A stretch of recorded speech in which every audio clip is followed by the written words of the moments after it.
오늘 사도행전 4장 23절부터 37절 말씀 읽었습니다. 한 마음을 품은 공동체라는 제목으로 함께 은혜를 나누고자 합니다. 오늘은 맥주 감사주일로 지킵니다.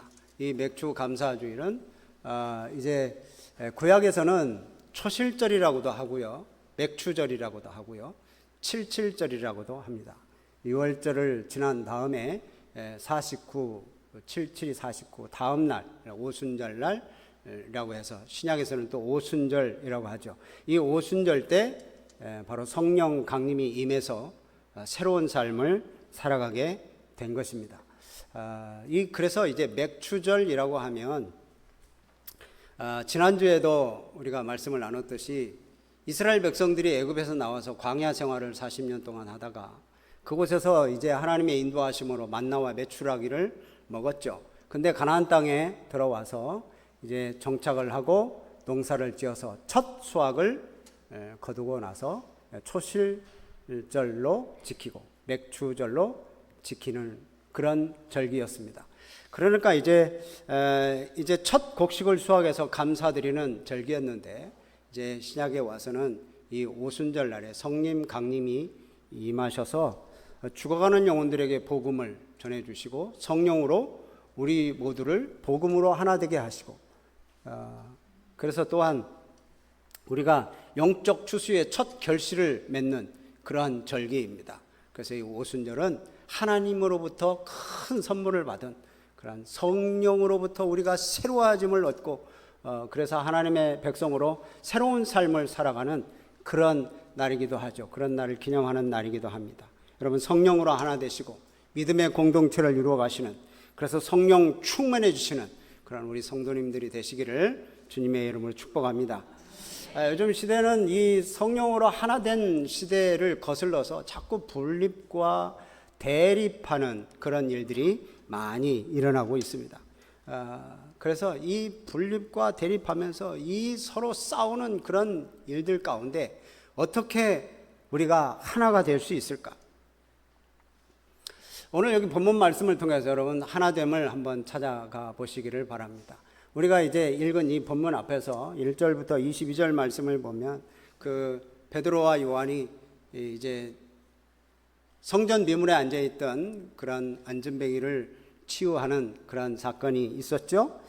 그런 사건을 통해서 공회가 그 베드로와 요한을 불러서 협박을 합니다. 너희는 누구의 권위로 그런 일을 했느냐? 다시는 예수 그리스도의 이름으로 말하지도 말고 전도하지도 말라. 그렇게 얘기를 했죠. 그래서 협박하고 이제 석방을 합니다. 근데 석방을 받은 그런 사도들이 이제는 성도들과 합심 기도하는 내용이 오늘 본문입니다. 이 성령 충만을 받은 교회는 오늘 말씀을 보면 박해와 어떤 협박 속에서도 좌절하지 않고 그리고 더 적극적으로 기도하는 성숙한 교회가 이 성령 충만한 교회가 된다라는 것을 여러분 염두에 두시고 오늘 말씀을 좀 같이 읽어보면 좋겠습니다. 성도는 우선 첫 번째로 보면 한 마음으로 기도하는 겁니다. 한 마음입니다. 한 마음. 오늘 여기 한 마음, 한 뜻 이런 말들이 종종 나오는데요. 여러분 우선 온갖 협박을 받고 그 곤욕을 치르고 나서 풀려난 이 사도들이 첫 번째 찾아간 곳이 누구인지 한번 보시기 바랍니다. 23절 말씀 보면 사도들이 노임에 그 누구에게로 갔어요? 동료에게로 갔어요. 이 동료라고 하면 그 전에 오순절 때 마가 다락방에서 기도하던 그 120명 정도 되는 그 사람들입니다. 이 사람들에게 가면 서로 믿고 신뢰할 수 있는 그런 사람들이었을 거예요. 칭찬해주고 격려해줄 수 있고 그동안 피로에 쌓였던 그런 몸도 좀 피로를 풀 수 있는, 그래서 위로를 받을 수 있는 그러한 동료들이었을 것입니다. 그런데 정말 동료들에게 달려간 진짜 이유는 뭐겠어요? 그냥 위로받으러, 단지 그냥 자기 곤고한 몸을 쉬고자 그곳에 갔겠습니까? 여기서 우선 자신들에게 힘을 주신 성령의 역사. 그동안 공회에서 종교 지도자들이 위협했을 때 이 베드로와 요한이 뭐라고 얘기를 합니까? 사람의 말을 듣는 것이 옳으냐, 하나님의 말씀을 듣는 것이 옳으냐, 너희들은 판단해라. 우리는 보고 들은 것을 말하지 아니할 수 없다라고 담대히 말하게 한 그 성령의 역사, 그 성령의 역사를 자기들도 아마 놀랐을 거예요. 그러니까 이 동료들에게 가서 그것을 얘기하고 싶은 거예요. 또한 이제 이 공회에서 재판의 결과가 어떻습니까? 너희들은 예수 그리스도의 이름으로 말하지도 말고 가르치지도 말라라는 판결을 내렸는데, 그 판결을 전하면서 여기에 굴하지 말고 오히려 더 기도하고 더 복음 전하는데 매진하자라고 이제 다짐하기 위해서 이 동료들을 찾아갔을 거예요. 여러분, 우리들도 그렇습니다. 여러분, 우리 개인적으로나 가정적으로나 어떤 일로 인하여 큰 문제가 발생했을 때 여러분 누구에게 말할까? 이 문제를 누구에게 말할까? 우리 교회 아무개 성도에게 찾아가서 얘기하고 싶다. 왜? 같이 기도하고 이 문제를 논하고 싶다. 또한 이제 내가 하나님으로부터 큰 은혜를 받았어. 너무 놀라운 그런 은혜를 받아서 이걸 누구에게 얘기할까? 아무개 권사님한테 가서 얘기해야 되겠다. 그러면 그 권사님은 얼마나 좋겠어요. 그렇죠? 누군가 찾아와서 얘기할 수 있다. 이 고민을 함께 나눌 수 있다. 여러분, 내게 역사하셨던 하나님의 역사, 그것을 나누고 싶고 함께 찬양하고 싶고 함께 기도하고 싶은 사람이 우리 공동체, 우리 성도들이 되시기를 주님의 이름으로 부탁을 드립니다. 그래서 이 사도들이 이 동료들을 찾아가서 자기들이 위협받았다, 종교 지도자들로부터 위협받았다고 이렇게 소식을 알리자 그 사람을 들은 사람들이 어떻게 했느냐? 자, 24절 말씀 보면 그들이 듣고 여러분 굉장히 두려워했느냐? 우리도 곧 잡혀가려나? 숨어야 되나? 여러분 그랬습니까? 아니에요. 자, 보시면 한 마음으로 하나님께 소리 높여 이르되, 하나님께 소리 높여 기도하기 시작합니다. 한 마음으로. 여기를 소리를 높여, 이렇게 소리를 높였다. 더 열정적으로 기도한 거예요. 문제를 놓고 두려워하거나 포기하지 않고 더 열정적으로 기도해요. 여러분, 요즘 시대는 이 악한 사단이 사자와 같이 삼킬 자를 찾는 시대입니다. 그래서 어떻게 하면 이 예수 믿는 사람들을 넘어뜨릴까? 어떻게 하면 예수 믿는 사람들을 좀 게으르게 만들까? 여러분, 이 시대에 살고 있는데, 이 시대에 살고 있는 우리 성도들은 정말 어떤 태도를 보여주느냐, 어떻게 살아야 되느냐를 여기 오늘 본문 말씀에서 이야기하고 있어요. 한 마음으로 하나님께 소리를 높여 기도해야 되는 거예요. 소리를 높여 더 간절하게, 더 열정적으로 여러분 기도해야 됩니다. 여러분, 기도 좀 간절하게 열정적으로 하고 계세요? 제가 기억하기로는 제가 어렸을 때는 통성으로 기도합시다 그러면 문제를 놓고 기도하면 꼭 목사님께서 꼭 이렇게 땡땡땡 쳐야 그래야 기도가 끝났어요. 근데 요즘은 같이 기도합시다 그러면 어떻게 해요? 막 열심히 기도하다 보면 목사 혼자 기도하고 있어요. 다 끝났어 벌써 이제 기도가. 여러분, 좀 간절하게 더 열정적으로 좀 기도해요. 훈련이 안 돼서 그래요. 여러분, 여기서 기도할 때 이 초대교회 성도들은 시편 2편 말씀을 인용하면서 기도합니다. 열방들, 모든 족속들이 하나님을 대적하는 그런 일을 하는데 그게 다 헛된 것이다. 다 하나님이 그 모든 것들을 헛되게 하셨다.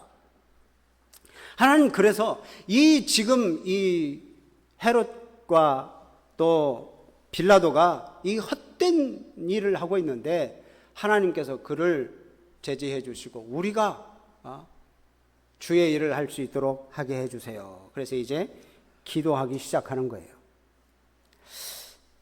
자, 수많은 위협에도 불구하고 여전히 기도하는 내용은 29절, 30절 말씀입니다. 그걸 보면 29절, 30절 말씀 한번 읽어봐요. 같이 시작. 주여, 이제도 그들의 위협함을 굽어보시옵고 또 종들로 하여금 담대히 하나님의 말씀을 전하게 하여 주시오며 손을 내밀어 병을 낫게 하시옵고 표적과 기사가 거룩한 종 예수의 이름으로 이루어지게 하옵소서 하냐. 여기서 첫 번째 기도의 제목이 뭡니까? 우리를 안전하게 지켜주세요.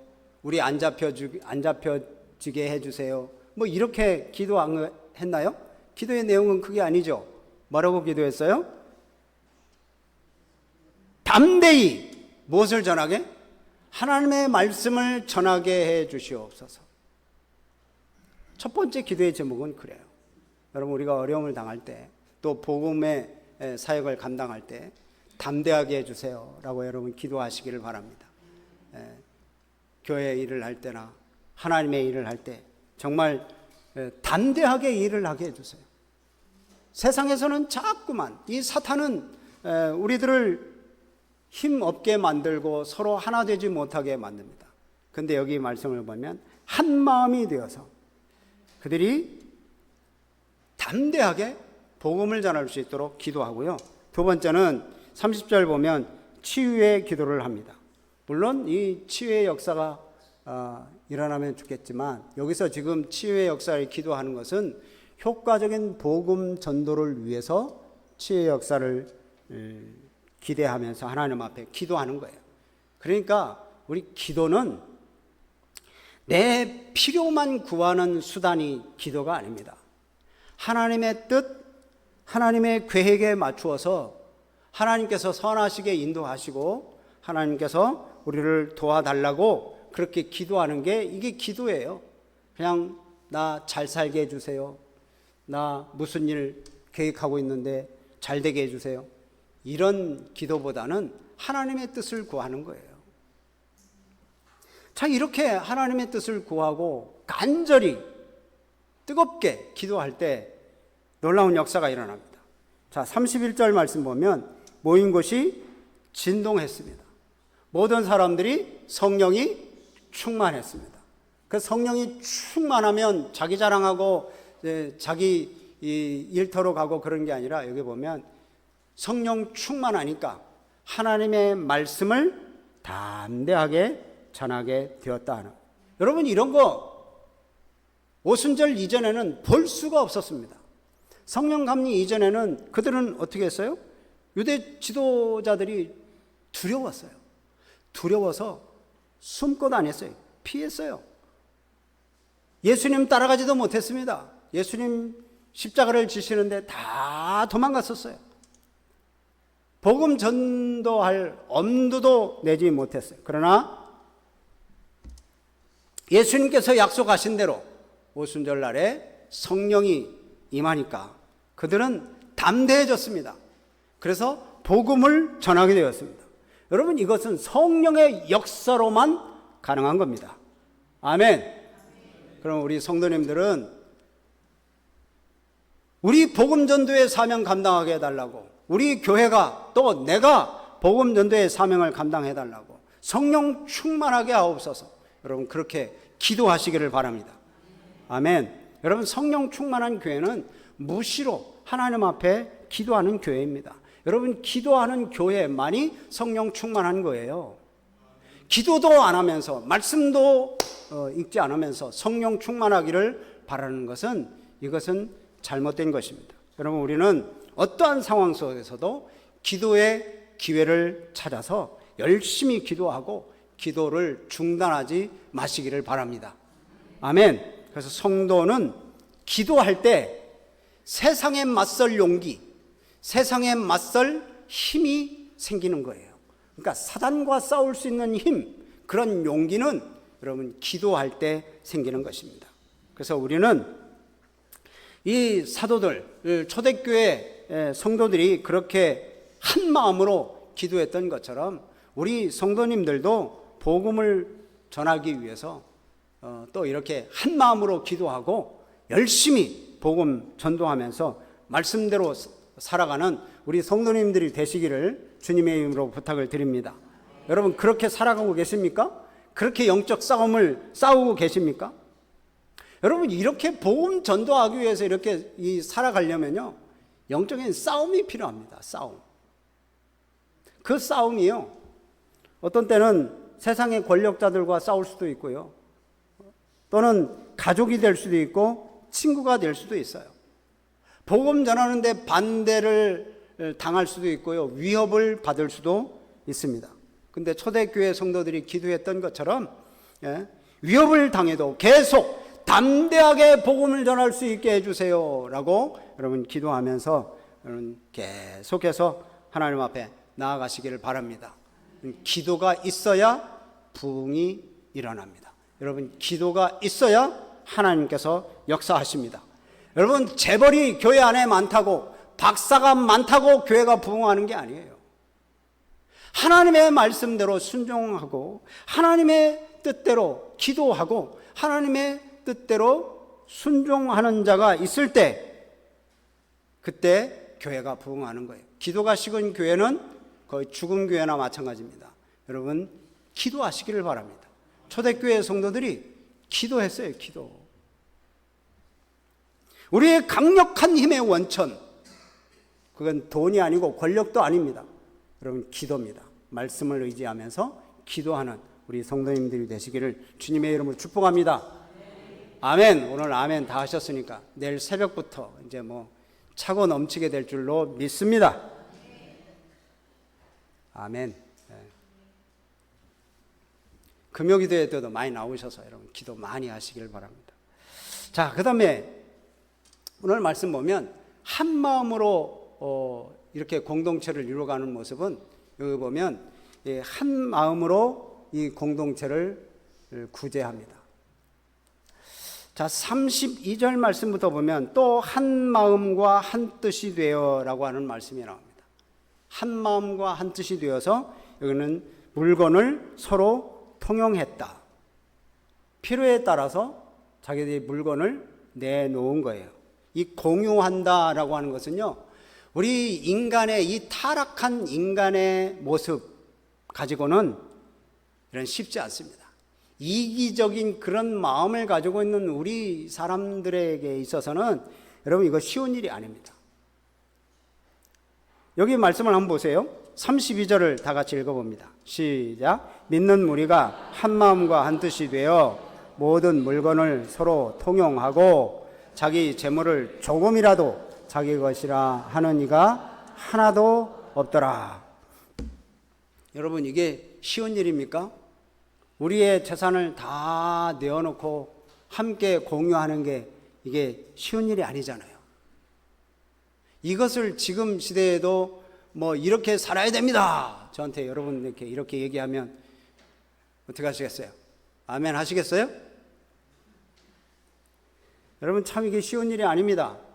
아마 초대교회에서도 이게 오래 지속되었다고 볼 수는 없어요. 왜냐하면 나중에 이제 5장에 보면 아나니아와 삽비라가 나오잖아요. 자기 욕심을 챙기는 사람들이 있습니다. 명예는 드러내고 자기 실속은 또 챙기려고 하는 사람들이 생겨났기 때문에 참 오래 지속됐다고는 볼 수는 없지만 그러나 일정 기간 동안 한시적으로나마 정말 이제 상당 기간 동안은 이게 계속 지속됐다고 볼 수 있어요. 성령 충만해서 나타난 결과입니다. 모두가 다. 그래서 한 마음 한 뜻이 되었을 때 그때가 그 어느 때입니까? 내 생각하는 거 이게 다 의견이 일치됐다는 거야. 한 마음 한 뜻이 되었다. 상대의 필요를 내 필요처럼 느끼는 거죠. 상대가 영적으로 좀 어려움을 당하면 저 사람이 기도하고 싶을 텐데 내가 기도해 줘야지. 그러는 거죠. 또 물건이 부족해서 살아가는데 힘들면 물건을 사다가 줄 수 있는 거고요. 그런 공유가 있는 거예요. 여기 이런 모습은 자기 중심에서 이제 벗어난 겁니다. 내 중심에서 벗어난 거예요. 그래서 서로 나누는 거예요. 여기 성경 말씀처럼 통용했다. 하나님으로부터 엄청난 은혜를 받은 사람들, 이 죄의 무거운 짐을 다 벗어놓게 죄 사함의 놀라운 은혜를 입은 이 사람들이 성령으로 충만해져서 거저 받은 은혜, 거저 나누어주는 거예요. 그래서 오늘 35절 말씀 보면 다 사도들 앞에 내놓으면 그것을 필요에 따라 나누어주는 일로 인해서 가난한 사람이 하나도 없었다. 그렇게 여기 성경에 말씀하죠. 여러분이 나눔과 섬김의 원리는 누가 하라고 해서 하는 게 아닙니다. 자발적입니다. 은혜를 깨달았으니 십자가의 은혜를 깨달았으니 그 은혜를 서로 나누는 거예요. 그러니까 이제 교회 공동체의 필요를 깨달으면 저 부분이 필요하구나, 저 부분이 누군가의 도움이 필요하구나, 내가 도울 수 있겠다 생각하면 채우는 거죠. 이것은요, 이 나눔과 섬김은 이 교회 안의 공동체를 가족처럼 여기지 않으면 그렇게 할 수가 없습니다. 내 가족. 여러분, 우리 형제자매 가족이라도 주변에 보면 막 싸우더라고요. 부모님 재산 때문에 싸우고 다투고, 그래서 형제 안에 갈라지고.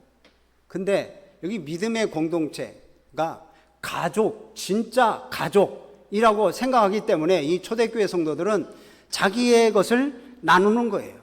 그러면 생각해 보세요. 자기가 가진 것만도 지키기에 급급한 세상, 또 그것을 지키기뿐만이 아니라 남의 것을 빼앗기 위해서 애쓰는 그런 모습은요, 이 성령 충만한 모습이 아닙니다. 이 이기심, 탐욕을 버려야 돼요. 여러분, 성령 충만하면 욕심에서 벗어날 수 있습니다. 하나님의 은혜가 막 넘치고 하나님의 그 크신 사랑이 그냥 가득 차면 그냥 주고 싶고 베풀고 싶고 나눠주고 싶고 섬기고 싶은 거예요. 말씀의 은혜를 경험하면 자발적으로 누가 뭐 하라 마라 할 필요 없이 그냥 도와주고 싶은 거예요. 내주고 싶은 거예요. 자기 소유를 공유하고 싶고 희생하고 싶고 그 모습에 동참하고 싶은 거예요. 여러분, 이게 성령 충만한 공동체 아니에요? 한마음 한뜻이 되는 공동체고, 하나님께서 원하시는 그런 공동체고, 예수님께서 원하시는 그런 공동체입니다. 그래서 이제 이런 자기의 물건을 자기 것이라고 생각하지 않고 다 내놓는 그런 모습이 있는데, 그런 모습의 본보기의 모습을 한 사람 예로 여기서 보여주는데요. 여기서 보면 바나바라는 사람입니다. 36절 말씀인데 한번 읽어봅니다. 시작. 구브로에서 난 레위족 사람이 있으니 이름은 요셉이라. 사도들이 일컬어 바나바라, 번역하면 위로의 아들이라 하니. 바나바라고 하는 사람. 아까 보면 32절 말씀 보면 대부분의 사람들, 그 당시에 많은 사람들이 자기의 재산을 팔아서 사도의 앞에 놓고 사도가 필요에 따라서 이렇게 나눠줄 수 있도록 했는데, 이 바나바라는 사람을 대표적인 사람으로 본보기로 소개를 하는 거예요. 여러분, 이 바나바라고 하는 사람 뭐 유독 특별나서 이렇게 일을 한 게 아닙니다. 아까 말씀드린 것처럼 그 당시에 대부분의 사람들이 이렇게 자기 소유를 공유했어요.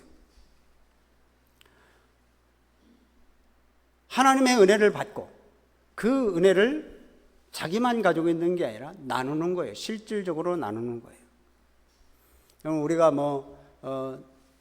네팔 지진이 났을 때 우리가 구제연금하고 튀르키예 지진이 났을 때 우리가 구제연금 보내고 하는 그런 일들 뿐만이 아니라 우리가 주변에 많은 사람들, 도움이 필요한 사람들을 도와주고 그 일들을 하는 거예요. 우리가 좀 넉넉하다면 그런 일들을 많이 할 수 있으면 좋겠는데 참 안타까운 그런 상황입니다. 하나님께서는 말씀을 순종하는 사람을 통해서 하나님의 일들을 이루어 가십니다. 이 바나바라고 하는 사람, 나중에 이 바울, 사울이었죠. 그전에는 바울의 동역자로서 활동을 하기 시작합니다. 또 그전에 사울이었을 때 얼마나 예수 믿는 사람을 죽이러 쫓아다녔습니까?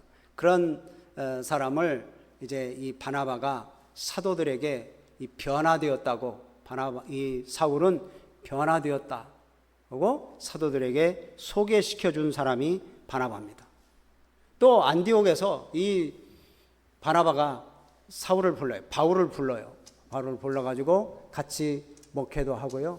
또 같이 선교 여행도 같이 다녀요.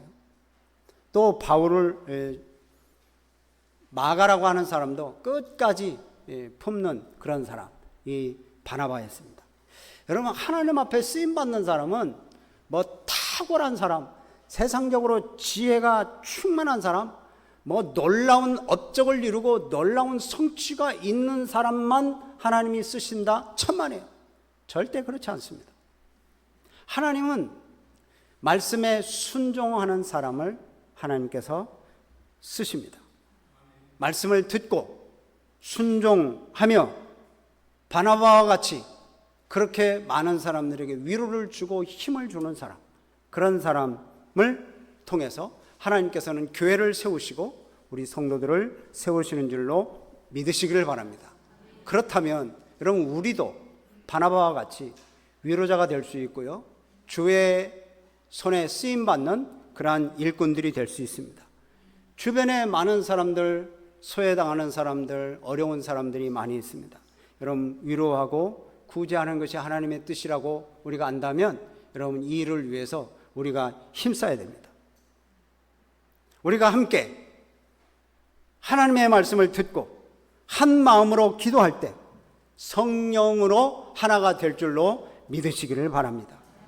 초대교회는 그런 삶을 살았어요. 이렇게 한 마음, 한 뜻 된 공동체.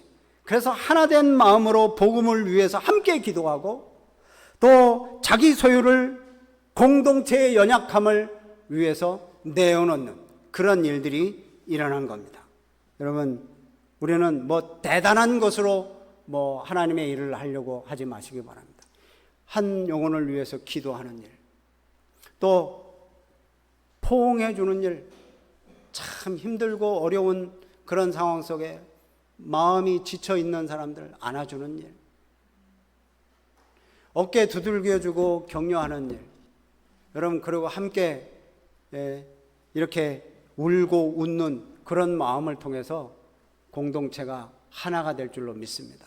우리 믿음의 공동체, 우리 늘푸른 공동체는 사랑으로 하나가 되고, 그래서 생명력이 넘치는 그런 우리 늘푸른 공동체가 되기를 주님의 이름으로 축복합니다.